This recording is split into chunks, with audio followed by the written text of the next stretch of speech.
afternoon to you too. How are you? I'm fine, thank you. So pretty today. You look amazing too. How was service today? It was simply Christmas. So I'll be asking you a few questions and I hope you're comfortable with it.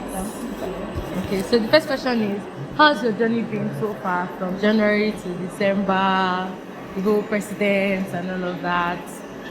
Well, I would say it's been a journey that I know that God has helped me through. Okay. Like thinking how I would start from January up until this moment.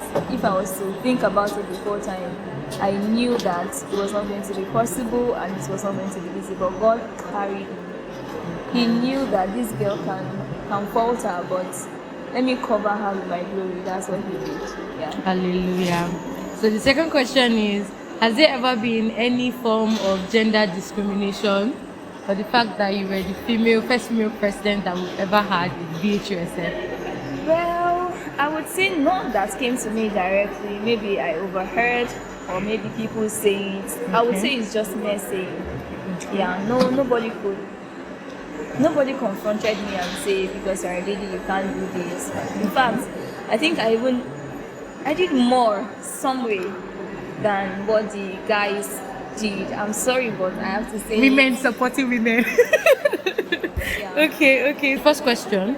Why is it that most times you don't smile and you walk with a straight face? I think we can judge that smile. I'm smiling currently. No, the person said you walk with a straight face. So like maybe the person expects you to be walking while smiling while walking or something. Well, this is Bingham. The sun alone is enough to make me keep my straight face. Deep. And if I'm conversing with you, I smile then, but walking on the road was making me smile. The sun is not for me, so why should I smile? Okay. So the fifth question: have you ever been called a female that walks like a man? Okay.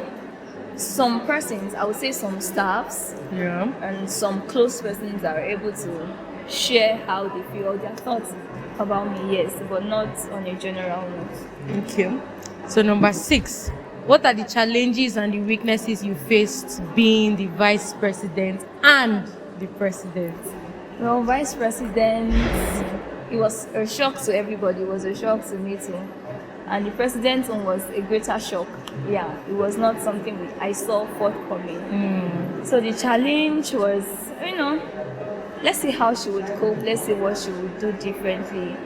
And the greatest challenge was people waiting to see how she would balance what her predecessors were able to do and what. So most people were not open-hearted to accept the position and enjoy it with me.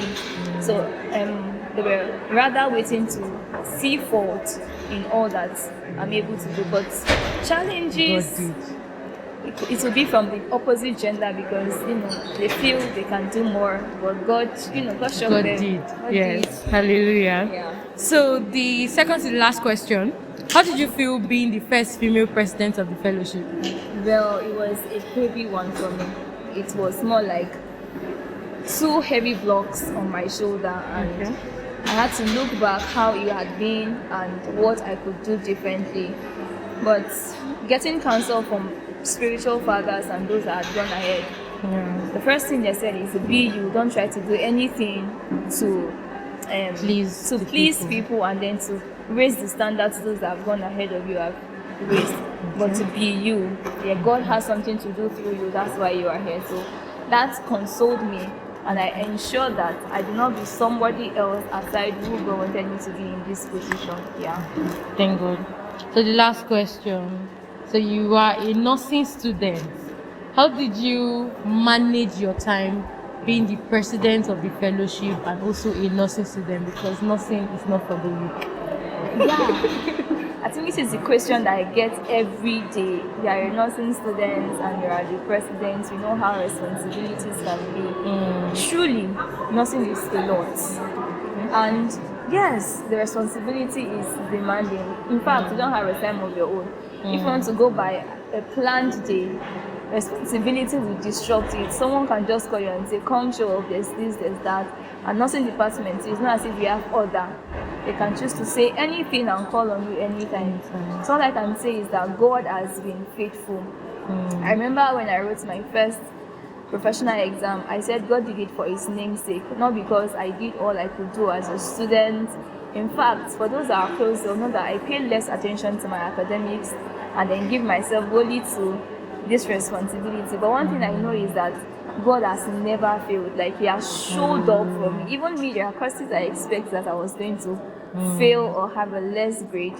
But God is just so merciful. Another thing about time management is I understand myself.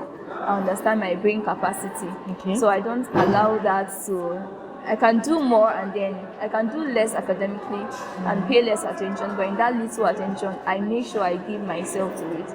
Spirit, soul, and body, just like I would do when I'm in church. I give everything to it. So that's really helped a lot. Thank God for balance. Yeah. Thank you so much for your time. Thank and you I so much wish you a for lovely day ahead. inviting me to. You're welcome. Take Thank care of you. yourself. All right. Have a blessed day.